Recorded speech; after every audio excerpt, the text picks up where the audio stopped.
What's up, everybody? It's Haydn Halsted, your favorite Spokane realtor, and today we are going to ask the top 18 economists in the entire United States what is going to happen in the housing market, and then we'll dig deep into what the Spokane housing market is looking like. If you don't have time for this entire video, we'll basically wrap it up right here. That barring just a few outliers, most economists project home values nationwide to continue to increase, but at a much slower rate than they did in 2021 and 2022. But let's actually dig into these 18 economists. We'll jump around a little bit. We won't look at everybody, but we'll try and get a little bit of every opinion in the video so we can see what people are thinking about the future of the housing market so that you can make a decision this year whether you're going to buy, sell, invest in real estate, and be a little more educated when you make that decision.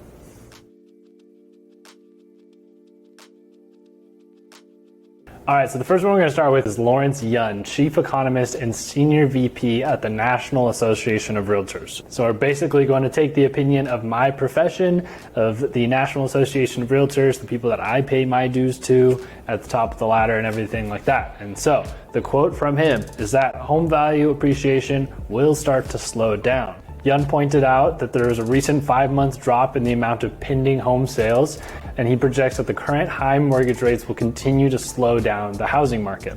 And high as in higher than they were before, because I mean, historically, I want to stop saying this. Historically, yes, 6% is much lower than it used to be, but it's a lot different when there's been a larger gap in between the amount that somebody makes versus how much houses cost. And so that the interest rates actually are kind of a lot right now, and they're double what they were 3 to 6 months ago. But in a June 3rd C-SPAN interview, Yun stated that mortgage rates may be topping out right now. Additionally, he thinks home prices are rising 20% at a time when incomes are only rising at 5%.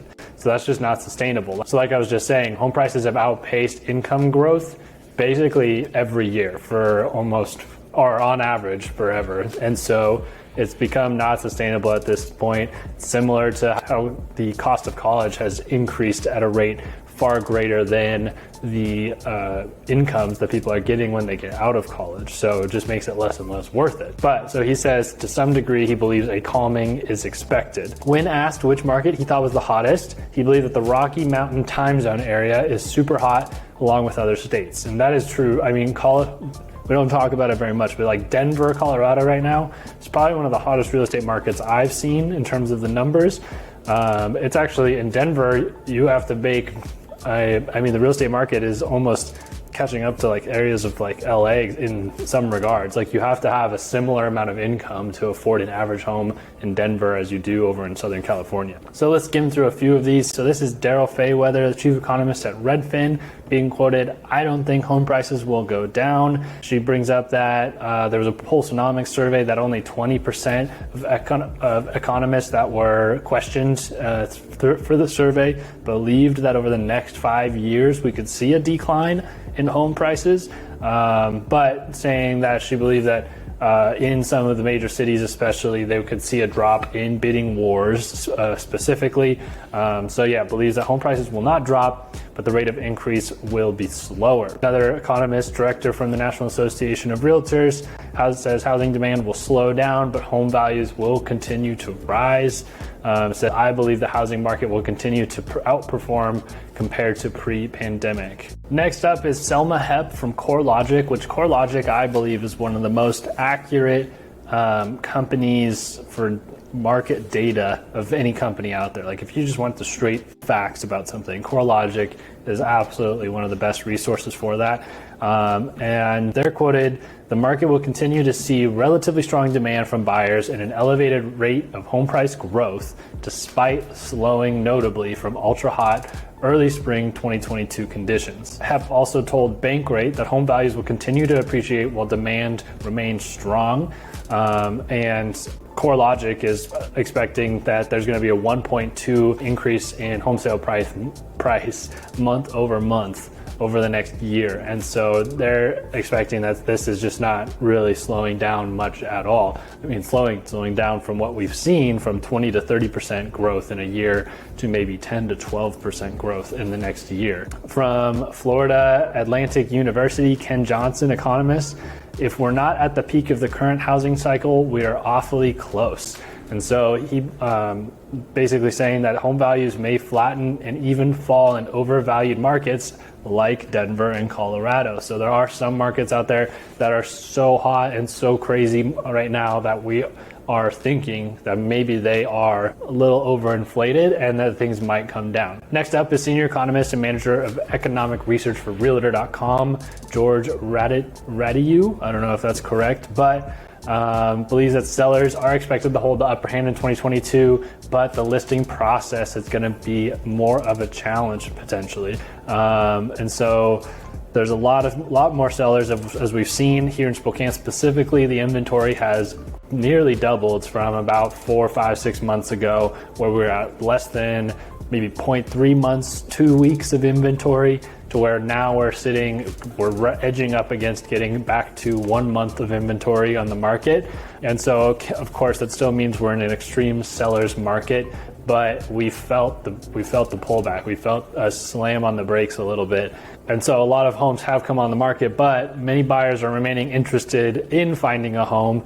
And at the same time, buyers are remaining interested in finding a home, but the recent increase in mortgage rates is holding some people back. They're having to rebudget a little bit and reconsider what they're looking for. So now getting into the mortgage side of things, Len Kiefer, for the deputy chief economist at Freddie Mac, says that the U.S. housing market is at the beginning stages of the most significant contraction in activity since 2006. And now that sounds scary, but what he's actually saying here is that mortgage applications are down, for seasonally adjusted, down about 40% from where they should be, which happened at the beginning of COVID, but they ramped right back up. And it's just unlikely that they're going to ramp back up as quickly as they did. But it's also highly unlikely that we would see the very slow recovery that we saw from between 2008 to 2012, because that was about, everything dropped in 2008. It took us about 4 years to make up to even get back to the same values we were at in 2008, and then continue upward from there. So he's saying either situation, COVID situation and the 2008 situation, is highly unlikely. It's more going to be just kind of a steady growth more than anything. So continuing on in this, we have somebody from Fannie Mae believing that despite, or perhaps even because of, conflicting economic factors, home values will continue to increase. Economist at Zillow, home values will continue to increase. Economist at Black Knight, home values will not decline. Chief economist at Zonda, which I'm not even sure what that is. I'd have to look it up. But they're a little mixed, bordering on pessimistic for home values in the next 5 years overall. So we have Danielle Hale, chief economist at Realtor.com, says home values will rise unless a great deal of new inventory enters the market. And that brings up a point that I wanted to make. Recently, I figured out that we would need about 4,500 homes to flood the market here in Spokane for us to actually see a flip to where home values would for sure be depreciating from a seller's market to a buyer's market, where they'd have complete control. We'd have more than 6 months of inventory. Some homes would take well over a year to sell, because 6 months of inventory, 6 months would be the average. To put that in perspective, to get 4,500 homes out on the market, I mean, in 2021, we put 9,000 out on the market. And in the last 10 years, the most inventory that we've seen on the market is 10,635.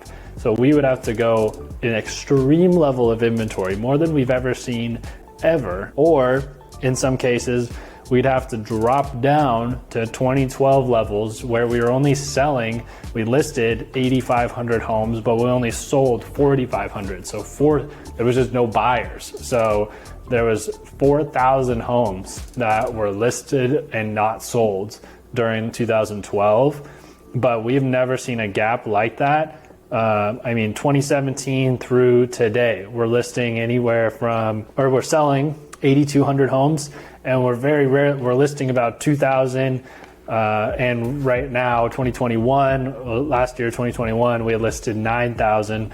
And so like last year in 2021, we had seen 800 homes expire and not sell instead of 4,000. And so we would have to see literally a halving of the number of buyers out in the market, like completely in half, or adding an additional 50% increase of inventory that we normally would see. So extreme situations on both sides, making it highly unlikely that an event like that would happen. So, and then continuing to go on, there's an analyst from HousingWire, home values will be unlikely to drop, and another one from Pantheon Macroeconomics says maybe a near-term drop in value, but long-term things are going to continue to rise. So we kind of talked deeply about some, quickly about others, but 18 of the top economists in the United States involved in the housing market